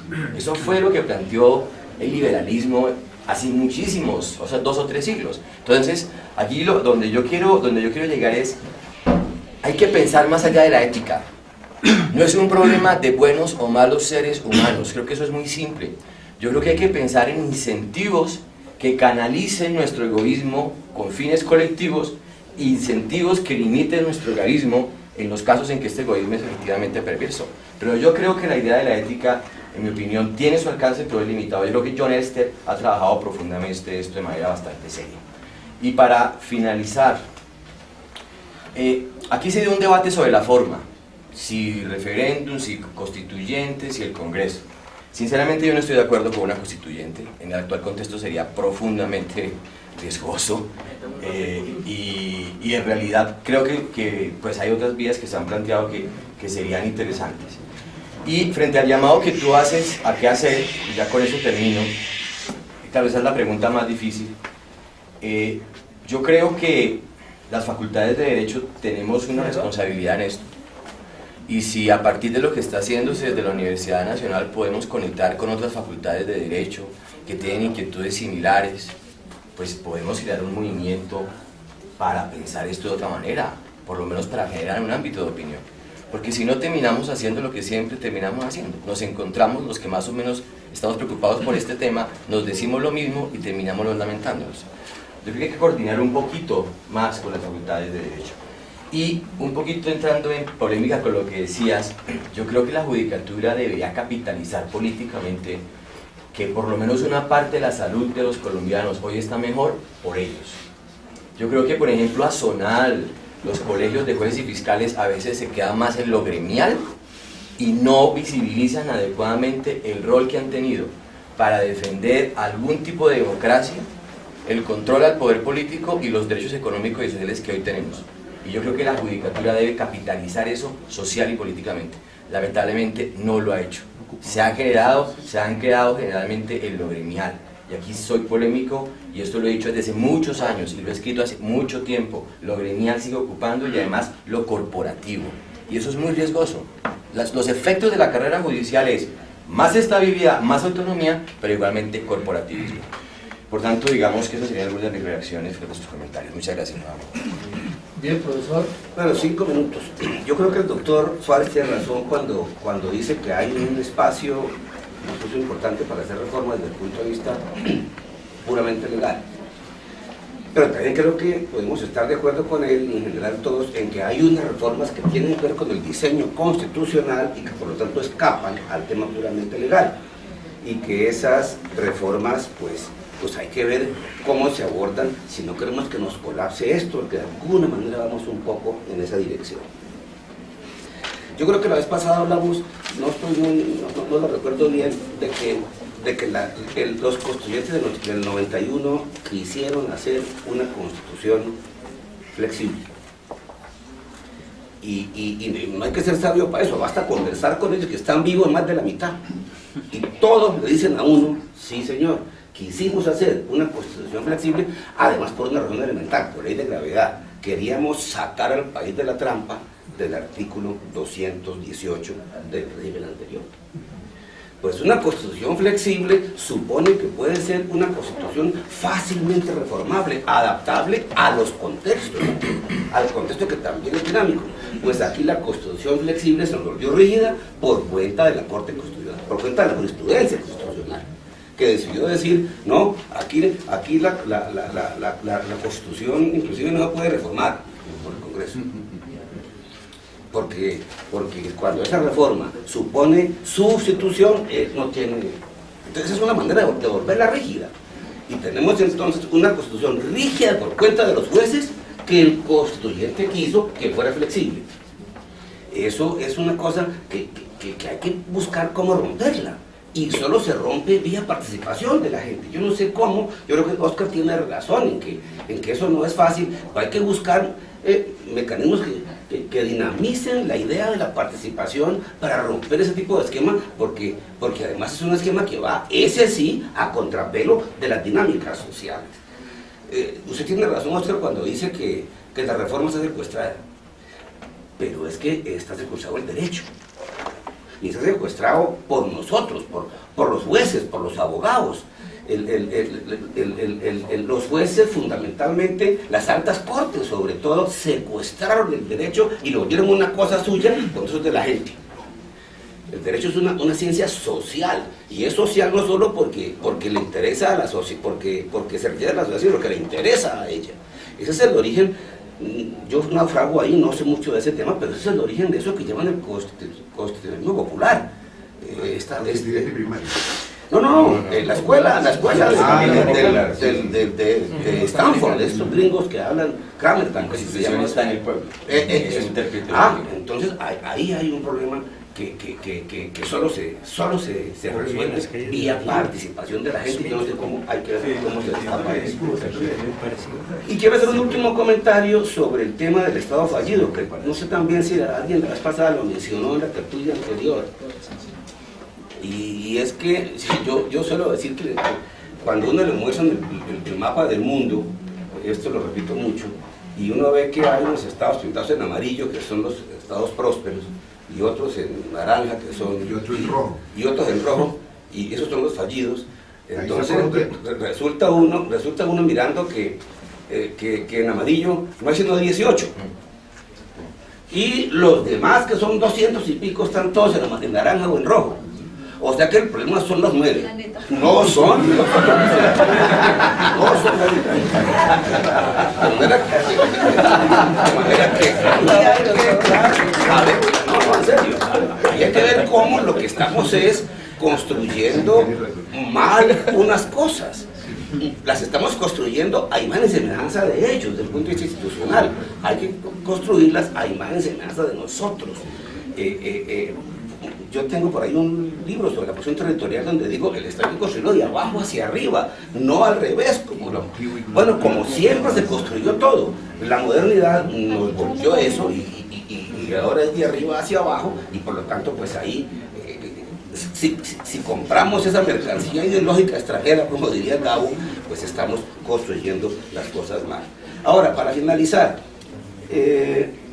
yo creo que la democracia de participación, que de alguna manera va haciendo coteja al lado de la representativa, que sigue siendo vigente naturalmente, esa democracia de participación es la responsable de que lo representativo haya perdido audiencia, vigencia, espacio. Los partidos se han desacreditado, por supuesto, ni me ha faltado, los congresos, pero es que se ha desacreditado todo lo representativo. No solamente por la corrupción, por lo que queramos, pero además porque el principio de la representación ha entrado en crisis. Si yo puedo representarme a mí mismo, ¿para qué necesito que me represente alguien? ¿Y ese alguien quiénes son? Pues los partidos, las mismas ONG. Eso que entra por ley de gravedad, entonces se desdibuja. Entonces, podríamos estar pensando en que estamos haciendo un tránsito de una democracia de partidos a una democracia de ciudadanos, con lo cual, ¿por qué no es posible? Porque está documentado en los pensadores europeos que la democracia es con partidos. Pues sí, seguramente allá tiene que ser así, pero aquí podría ser con ciudadanos. ¿Y por qué no tratamos de ver si construimos cosas un poco más o un mucho más a nuestra imagen y semejanza? Muchas gracias. Bueno, ustedes ya saben que nosotros la próxima tertulia va a ser el 24-27 de septiembre. El tema siguiente va a ser las instituciones de la rama judicial en el Estado Social de Derecho, y la última va a ser sobre hacer como comparaciones a cargo de la doctora, aquí la profesora. La comparatista. Y entonces ahí vamos a ver. La anterior vez ustedes se dieron cuenta que nosotros planteamos la misma pregunta que hizo Germán, y lo planteamos desde el federalista, y no porque sea muy importante leer sino porque de todas maneras Estados Unidos tiene instituciones que han sobrevivido por 200 años. Y él dice una cosa que me parece importante, y lo dijimos la vez pasada: hay que pensar instituciones para hombres. Y nosotros dijimos: hay que pensar las instituciones para hombres interesados colombianos, que tienen corruptos, ¿cierto? Y que todo esto que nos pasa, porque todos venimos de la región, yo soy del Huila, cada uno vive de una región y se dio cuenta de lo que pasa. Un recurso se vuelve un enjambre, de una vez todo el mundo comienza. Eso pasó con la guerrilla, pasó con los partidos, pasó con todo el mundo.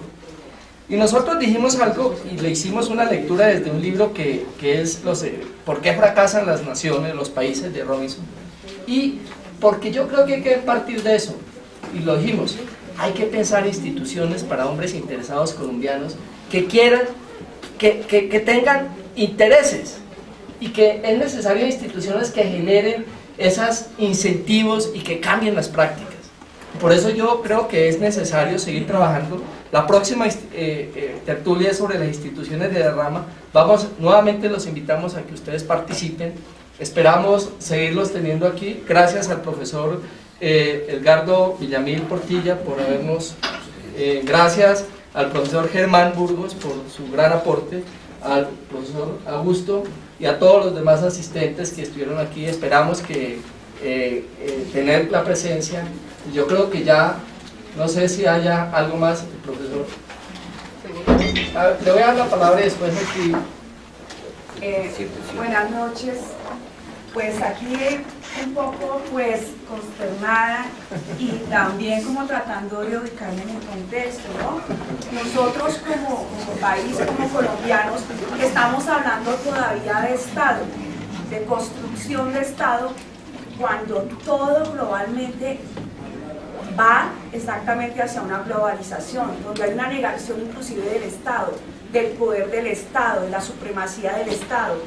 Entonces nosotros siempre estamos como tratando de traer modelos políticos y hacer trasplantes que no funcionan y nunca funcionarán, y nunca vamos a estar a nivel supuestamente de los países desarrollados, porque no somos conscientes de nuestras realidades, de la riqueza que tenemos, de la interculturalidad, de toda una serie de características que nos hacen únicos, y de nuestros procesos históricos y políticos. Entonces, mientras nosotros no construyamos una idea de sujeto colombiano, como decía el profesor, de un Estado, pero no visto desde las perspectivas del eurocentrismo, sino como Latinoamérica, no vamos a avanzar. Y por otro lado, porque estamos tratando de construir un Estado cuando tenemos unas políticas neoliberales que niegan al sujeto y que lo ven como consumidor, que no permiten una verdadera educación, y que mucho menos van a permitir que ese sujeto tenga una educación política para que pueda participar en las reformas que son necesarias. Por otro lado, también hablaban de que los abogados somos conflictivos. Lo que pasa es que hay una radiografía de que aquí no hay eficacia de la ley. Cuando no hay eficacia de la ley, se tiene que desafortunadamente acudir a los estrados para de alguna manera buscar que se garanticen esas normas que están consagradas y que quedan ahí en el papel. Entonces son una serie de normas y de normas y de normas y no hay ninguna eficacia, ¿qué sucede en el Estado así? Pues sencillamente que se llenan los juzgados de demandas y de procesos precisamente por eso. También escuchaba atentamente que tenemos una constitución. Perdón, discúlpame, que es que como cierran a las 7, entonces por eso... Un segundo y ya. Un segundo y los 3 sí cierran. Perfecto. Es por esa razón que nos tenemos que... Escuchaba atentamente también que teníamos una constitución muy fuerte, muy cerrada, muy dura, que no permitía reformas. Pues yo creo que la constitución de 1991 fue un verdadero avance, porque permitió la participación de muchos y por primera vez consagró mecanismos de participación, acciones constitucionales. Entonces de pronto el problema no es que no se pueda reformar, incluso las reformas han sido perversas. Y por último, ya la tutela, pues me parece que sí puede ser tener un efecto de pañito de agua tibia para la cantidad de problemas que hay, pero ha sido la única salida y ha garantizado los derechos mínimos y ha permitido que en Colombia hoy por hoy se hable de derechos fundamentales. Muchas gracias. Muchas gracias. Tú y el profe aquí en doctorado. Bueno, ya no hay mucho tiempo, mucho gusto con todas y con todos. Yo soy abogado de la Universidad Nacional, he trabajado en la rama y también en dirección independiente. Como para ser muy sintético, ¿no será que es un problema sobrediagnosticado? ¿Cómo con la misma constitución pero con otras personas sí funcionó mejor? ¿Sí? ¿Y cómo ahora ya no funciona? ¿No será que de cuando en vez nos sobrediagnostican el problema y se presenta como si no funcionara? Lo digo particularmente porque, por ejemplo, el problema de la congestión. Yo he visto jueces que se autocongestionan. ¿Sí? Autos de mandamiento de pago en 7 páginas que citan desde Planiol hasta... sentencias de la Corte Constitucional de 1000 páginas. Por Dios, humanamente es imposible que la misma Corte se esté leyendo a sí misma. Yo creo que es mejor.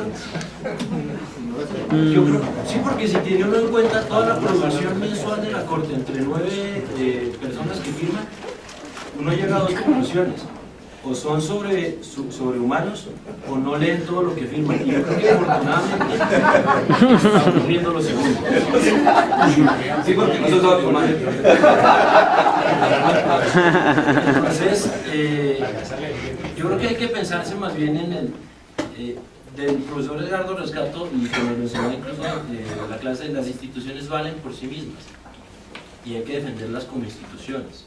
El día de mañana nos llenan la corte de otro tipo de personajes y entonces ya no nos va a gustar la corte. Esa no es la idea. ¿Sí?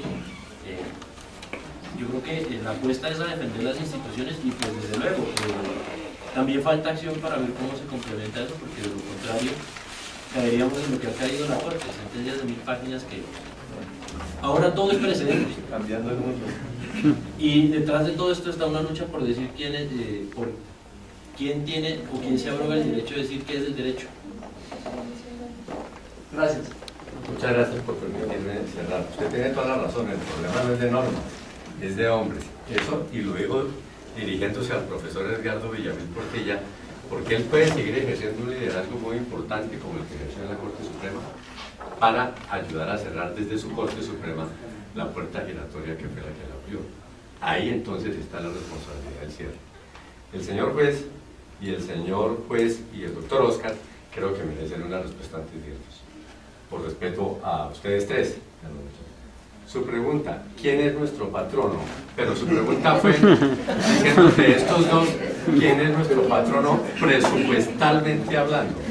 Eso no tiene, son 3 personas distintas y un solo Dios verdadero. En la Constitución y en la ley estatutaria se llaman presidente de la República, ministro de Hacienda y director del Departamento Nacional de Planeación. Ni siquiera el ministro de Justicia puede intervenir en solucionarle su problema presupuestal como rama judicial. Son las otras 2 ramas las que disponen, como lo recordaba el doctor César, si quieren aplicar o no cumplir la ley que estableció el plan de descongestión, que por eso cuando nosotros no habíamos nacido a su nacimiento, vale la pena redundar en el término, cuando la hicieron y recibió la sentencia de constitucionalidad que dictó la Corte, tuvo que entrar en la discusión la sentencia de si era contribución, si era impuesto, si era tasa, y señalar un 0.5% del PIB que debía destinar esa ley de presupuesto, que no la pueden hacer sino esos tres señores, anualmente, al plan de descongestión. Esta no fue la excepción, no la cumplieron.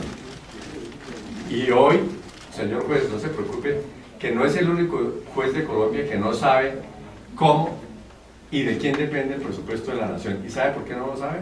Por la razón que usted nos contó. Dijo, sus palabras fueron hace 10 minutos.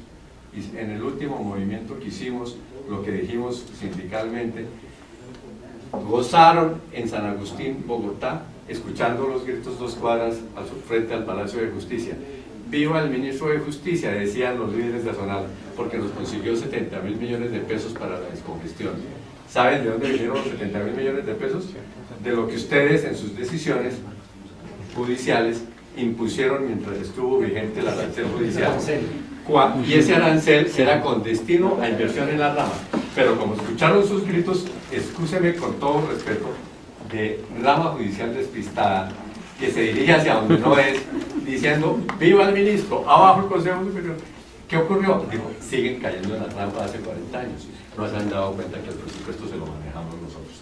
Esa es la independencia de la rama judicial.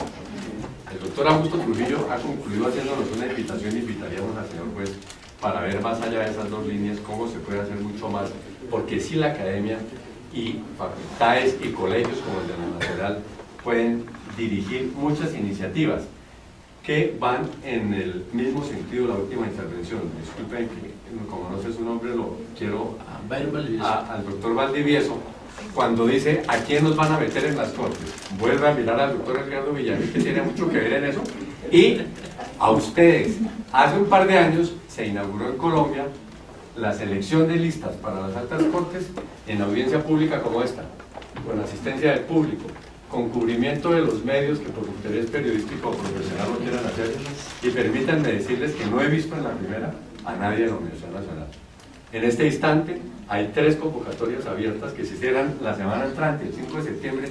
Qué bueno que la Nacional se preocupara por llevar a sus mejores egresados, abogados, abogadas, a inscribirse en este proceso y a participar para la sala de consulta, para la sección tercera y para la sección segunda.